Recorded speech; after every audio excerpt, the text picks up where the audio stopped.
하나님 말씀은 사무엘하 21장 1절에서 6절의 말씀입니다. 사무엘하 21장 1절에서 6절입니다.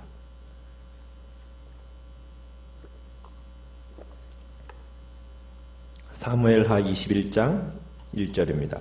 다윗의 시대에 해를 거듭하여 3년 기근이 있으므로 다윗이 여호와 앞에 간구하매 여호와께서 이르시되 이는 사울과 피를 흘린 그의 집으로 말미암음이니 그가 기브온 사람을 죽였음이니라 하시니라.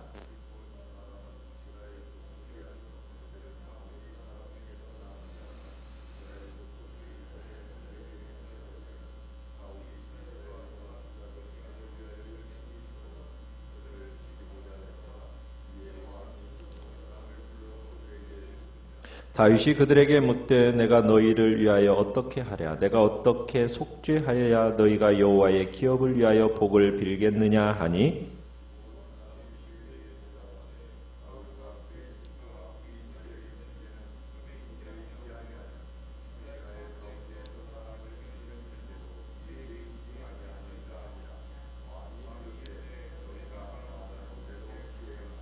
그들이 왕께 아뢰되 우리를 학살하였고 또 우리를 멸하여 이스라엘 영토 내에 머물지 못하게 하려고 모해한 사람의 자손 7사람을 우리에게 내주소서. 여호와께서 택하신 사울의 고을 기브아에서 우리가 그들을 여호와 앞에서 목매어 달겠나이다 하니 왕이 이르되 내가 내주리라 하니라. 아멘. 오늘 말씀의 제목은 이유 있는 진노라는 제목으로 말씀을 나눕니다. 이 사무엘하 21장은 독립된 구문입니다. 성경은 시간의 순서에 따라서 기록되기도 하지만은 앞의 내용이 뒤에 다시 나오기도 합니다. 지금 다윗의 왕국이 통일 왕국으로서 마무리되면서 꼭 필요한 메시지이기 때문에 앞에서 발생한 일을 지금 독립구문으로 해서 뒤에 붙인 것이 바로 오늘 우리가 보게 되는 사무엘하 21장입니다. 어떻게 보면 시간적인 순서로 보면 이 사무엘하 21장은 어디에 갖다 붙여놓으면 좋으냐면 시간상으로는 9장의 사건에 이어서 붙여보면 오히려 시간적인 흐름상 자연스럽습니다. 다윗의 아들 압살롬의 반란 이전 그리고 무비보셋을 찾았을 당시 이 당시에 이어졌던 것으로 보면은 시간상으로는 이 21장이 9장의 사건에 이어서 보면 좋겠다는 겁니다. 자, 그런데 오늘 본문에 일어나는 사건이 어떤 사건이 있습니까? 하나님이 다스리시는 이 영광스러운 이스라엘 땅에 뭐가 찾아왔어요? 기근이 찾아왔습니다. 그런데 심한 기근입니다. 몇 년이나 지속된 기간입니까? 3년이에요. 1년이 아니라 3년이에요. 그러니 한 해만 추수를 못해도 정말 다음 해에 궁핍하게 되잖아요. 그런데 3년이나 계속되었으니 이스라엘 백성들의 굶주림이 얼마나 참 극심했겠습니까? 극심한 곤란을 겪게 된 거예요. 다윗은 이 문제가 단순한 자연 문제, 자연 현상의 문제가 아니라는 것을 알고 이건 하나님의 심판이다라는 것을 깨닫게 됩니다. 그래서 다윗이 1절에 보면 여호와 앞에 어떻게 하고 있습니까? 간구합니다. 엎드려서 부르짖습니다. 하나님 앞에 간구한 그 하나님의 다윗의 그 간구에 대한 하나님의 응답이 1절에 나오죠. 뭐라고 나오고 있습니까? 이는 하면서 사울과 피를 흘린 그의 집으로 말미암음이니 그가 기브온 사람을 죽였음이니라. 이유가 뭐라고 얘기하고 있습니까? 사울 왕 때 자기 멋대로 이 왕이 기브온 족속들을 죽였기 때문이라는 겁니다. 기브온 족속의 한 맺힌 가슴 때문에 지금 이 기근이 발생되었다라고 지금 하나님이 말씀하고 계시는 거예요. 여러분, 기브온 족속이 누굽니까? 2절에 이제 기브온 사람에 대한 설명이 약간 나오는데 이 사람은 원래 이스라엘 족속이 아니에요. 이스라엘 안에 살기는 하지만 원래 가나안 족속입니다. 이 기브온 족속은 여호수아 시대 때 이제 가나안을 정복하는 그 과정 속에서 이스라엘의 공격을 피하고 살아남은 원주민입니다. 여호수아 군대가 여리고성을 공격해서 정복하고 아이성도 함락해서 진격해 나가니까 가나안 왕 대부분은 살아남기 위해서 서로 동맹을 맺었어요. 여호수아 군대와 맞서서 싸우려고 했습니다. 그런데 이 기브온 족속은 유일하게 칼보다는 속임수를 썼어요. 어떤 속임수를 썼냐면 그들은 대표단을 꾸려서 아주 먼 길에서부터 걸어온 것처럼 낡은 옷을 입고, 그래서 찢어진 옷차림에, 그리고 낡은 신발을 신고 곰팡이 난 그 빵과 헤어진 그 포도주 부대로 변장시켜 가지고 여호수아를 찾아옵니다. 아주 멀리서 온 족속인 것처럼 꾸미고, 그들이 와서 뭐라고 얘기했냐? 우리가 당신들의 하나님에 대한 소문을 들었다라는 거예요. 그러면서 우리도 하나님을 섬기고 싶으니 우리 조약을 맺읍시다, 이렇게 제안을 합니다. 원래 하나님께서는 이 가나안 족속, 이 이방 족속과 조약을 맺지 말라고 율법에서는 말했거든요. 그런데 이 여호수아와 장로들이 속아 넘어간 거예요. 그래가지고 그들의 요구대로 덜컥 평화 조약을 맺어버립니다. 자, 그런데 사흘이 지나서야 이 여호수아는 속았다는 사실을 알게 돼요. 그렇지만 이미 어떤 일이 벌어진 겁니까? 하나님의 이름으로 맹세하고 언약을 했기 때문에 이 일에 대해서 그들이 책임져야만 했던 거예요. 그래서 여호수아는 그들을 죽이지 못하고 단지 벌을 주게 됩니다. 어떤 벌을 주게 되느냐? 기브온 족속들로 하여금 이스라엘 가운데 살면서 레위인을 위해 물을 깃고 나무 패고 그 다음에 짐 옮기는 허드렛 일을 하라고 저주합니다. 근데 비록 속임수를 쓰긴 했지만 저항하지 않고 투항하면서 화친을 청해온 이 기브온 족속에 대해 여호수아는 죽이지 않고 보호해주겠다고 맹세한 거예요. 그런데 이 맹세가 이 당시에 이스라엘 사람들 사이에서도 불평거리가 되었을 정도로 이건 굉장히 관대하고 예외적인 인해였던 겁니다. 특히 이스라엘 사람들 중에도 강경 보수파가 있지 않습니까? 그들이 이 이민족을 살려준 것을 못마땅하게 생각했어요. 그런 상황 속에서 이제 사울이 초대 왕으로서 등장하게 된 겁니다. 그런데 등장하자마자 2절에 보면은 어떻게 하고 있습니까? 이 기브온 족속을 대량 학살하도록 명령을 내린 거예요. 이민족들을 축출하겠다라는 강경 정책을 집행하게 된 겁니다. 그러면서 2절 하반부에 보면 이렇게 얘기하고 있죠. 사울이 이스라엘과 유다 족속을 위하여 뭐가 있어서요? 열심히 있으므로 그들을 죽이고자 했더라. 그래서 기브온 족속을 죽이고 학대한 이유가 뭐냐? 어떻게 보면은 이스라엘과 유다 족속을 향한 열심이라고는 하고 있지만 그것은 어떻게 보면 이제 정치적인 문제였던 거예요. 사울이 어떻게 보면은 자기 민족을 위한 한 행동입니다. 과연 이것이 정당한 것이었을까? 사울의 이 기브온 족속의 점령, 학살, 왕으로서 국가를 위한 것이긴 한다고 하지만 과연 이게 하나님을 위한 것이었을까요? 사울의 통치술에 따라서 기브온 족속을 대한 거지, 하나님 나라의 관점에서 보면 이 기브온의 족속과의 언약, 이 언약을 책임지고 지키고 보호해야 되는데 이 언약을 깨버린 겁니다. 우리가 참 조심해야 할 문제 중에 하나가 뭐냐면 하나님의 일을 한다고 하면서 다 교회의 일을 하는 것 같아요. 의롭고 정의로운 것 같아요. 그런데 그 속에 하나님 나라를 위한 것이라고는 하면서 하나님의 관점이 전혀 없이 행해지는 일이 있을 수가 있습니다. 그래서 우리가 공의를 말하고 정의를 말할 때는 조심해야 돼요. 성경에서 말하는 개혁은 모든 비본질적인 것은 다 잘라내고 마지막에 본질, 그 본질이 뭐냐? 예수 그리스도예요. 예수 그리스도가 드러나게 하는 것이 진정한 개혁입니다. 그러니까 예수 그리스도 안에는 본질이 뭐냐? 바로 하나님의 공의, 하나님의 사랑, 이것이 정확하게 담고 있는 것이 예수 그리스도예요. 그러면 교회 안에서의 개혁이라는 것은 물론 공의가 집행이 되어지고 정의가 세워져야 되죠. 그 개혁 속에 있어서 분명히 일관성을 유지해야 됩니다. 그러나 그 마지막에는 반드시 뭘로 끝이 맺어져야 되냐면 자비로 끝이 맺어져야 돼요.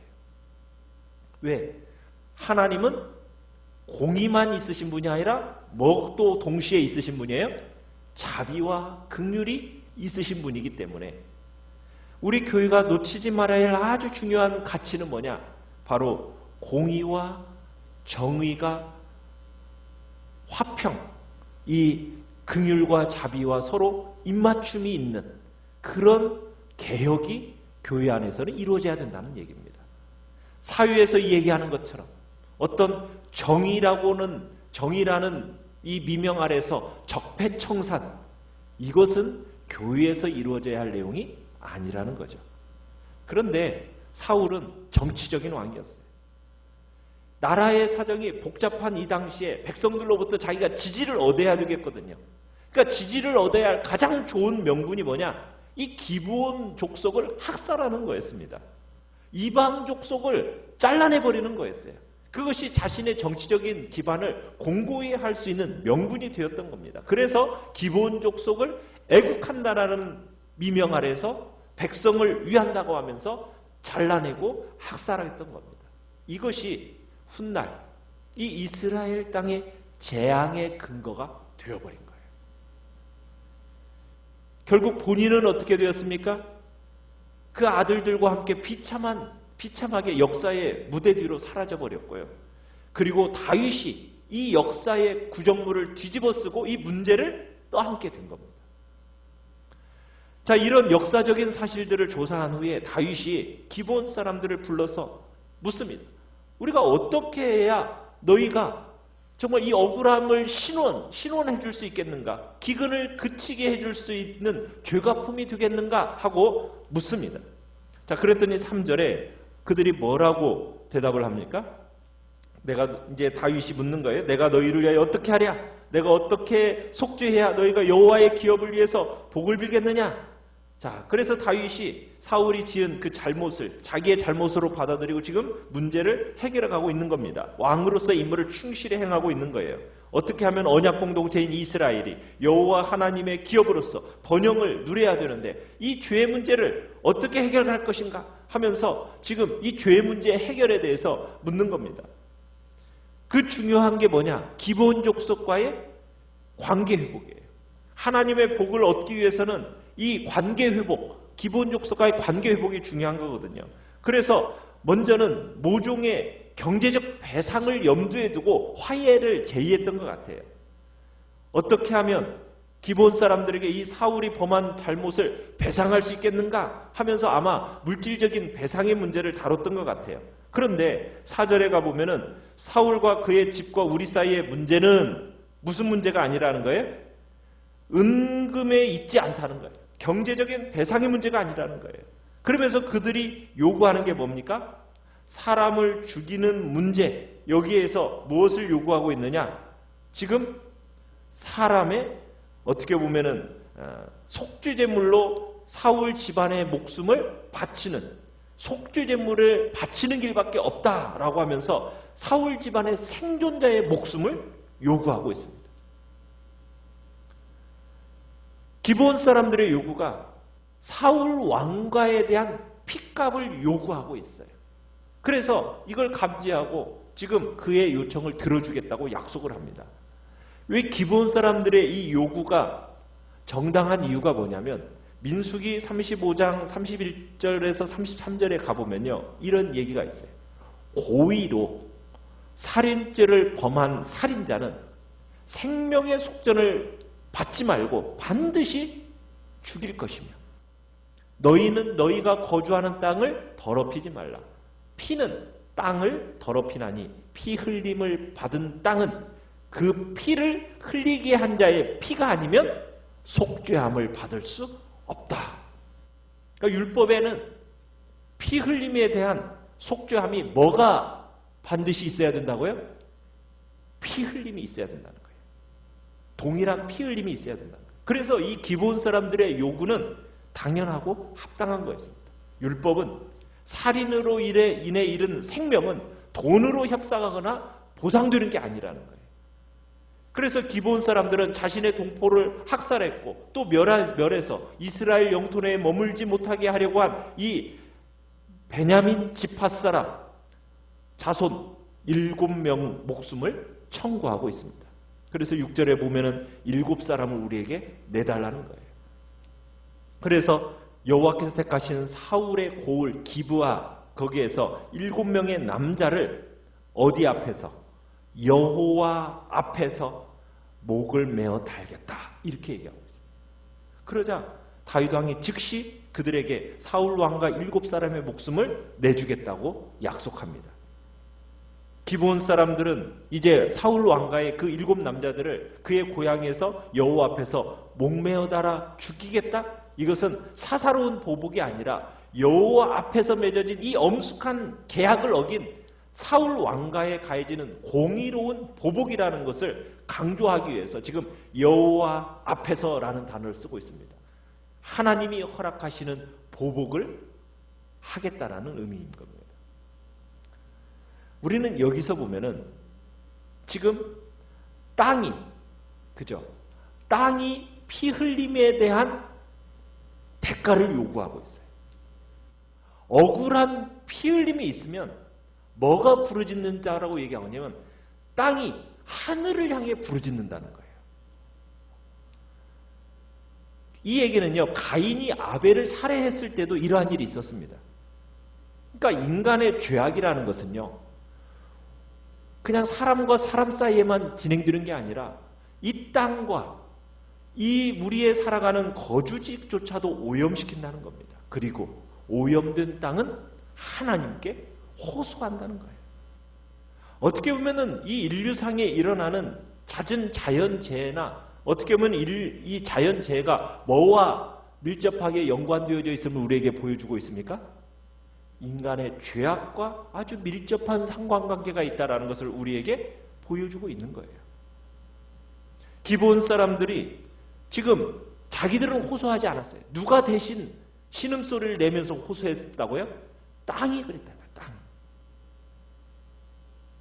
여기서 중요한 것은 사울에게 피해를 입은 기브온 사람들은 입을 열지 않았어요. 누구에게도 억울하다고 항의하지 않았습니다. 그런데 이 기브온 사람들의 호소 대신에 땅의 신음소리를 통해서 하나님께서 직접 이 사건에 입을 여신 거예요. 그러니까 공의의 하나님은 세월이 지났다고 해서 인간의 기억 속에서 희미해졌다고 해서 그 죄가 덮어지는 게 아닙니다. 죄에 대해서는 반드시 뭐를 요구하십니까? 그에 대한 대가를 요구하시는 거예요. 그 대가가 뭐예요? 죽음이에요. 죽음. 그리고 하나님은 그 진실에 대해서 꼭 밝혀내시는 거예요. 그렇다면 우리는 죄에 대해서 얼마나 우리가 심각하게 생각해야 되는지, 그리고 죄를 해결할 수 있는 유일한 방법은 피 흘림밖에 없는데 그 피 흘림이 어디에서 우리에게 이루어졌습니까? 갈보리 십자가 위에서 예수 그리스도의 그 피 흘림을 통해서 우리의 모든 죄값이 지불되어졌다는 사실은 우리로 하여금 정말 예수 그리스도의 십자가의 보혈, 그 구속의 은혜를 붙들고 살아야 할 이유를 우리에게 또한 설명하고 있는 겁니다. 오늘 이 시간 주님 앞에 정말 우리의 죄와 허물에 대해서 돌아보고 주님의 앞에서 정말 청산하는 복된 자리, 혹여나 우리가 청산하지 못한 죄의 잔해가 있는 것은 아닌지 주님 앞에서 돌이켜 보시면서 이 시간 주님 앞에 회개하는 마음으로 나가시기를 바랍니다.